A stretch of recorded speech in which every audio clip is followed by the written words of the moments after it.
everyone. So today I have a lot of canvases to prep. So I'm actually priming them and I'm using this beautiful sunlight here in my backyard to prep the canvases, and I have really large sizes and I have many small ones, and these are ready to be prepped. I like to use a nice red color. It could be a cool red or even a bright red, and these are going to be primed. And you may ask why I prime them with a bright red. It's because they really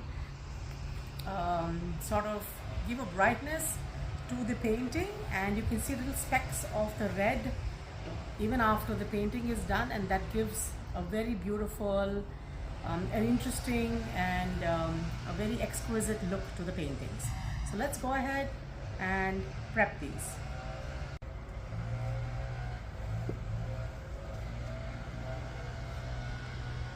So I'm using a really large brush and I'm just going to slather this, and you can just pretend that actually you're doing an abstract. Well, that's not a funny joke, but anyway.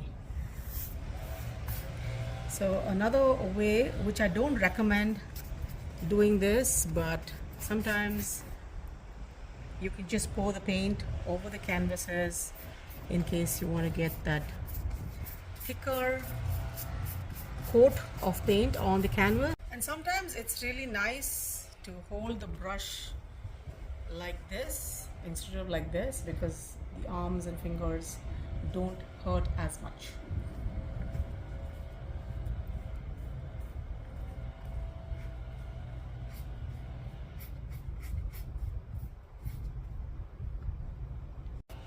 So some of you may ask as to whether I paint the sides of the canvas. Well, if you want to, you can. Otherwise, I typically paint it with the paints that I have already gone on to make the painting.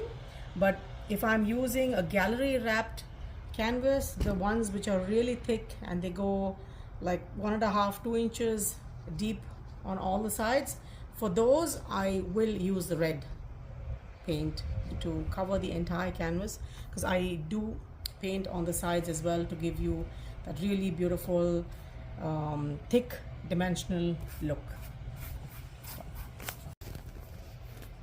So this is the Valspar house paint that I'm using, because firstly it is really thick, and the second thing is it's really economical. If you're going to be using anything like a real acrylic, you will need tons of this. So I saw in one of the videos where she was using house paints, and that's the way I also like to prep my canvases.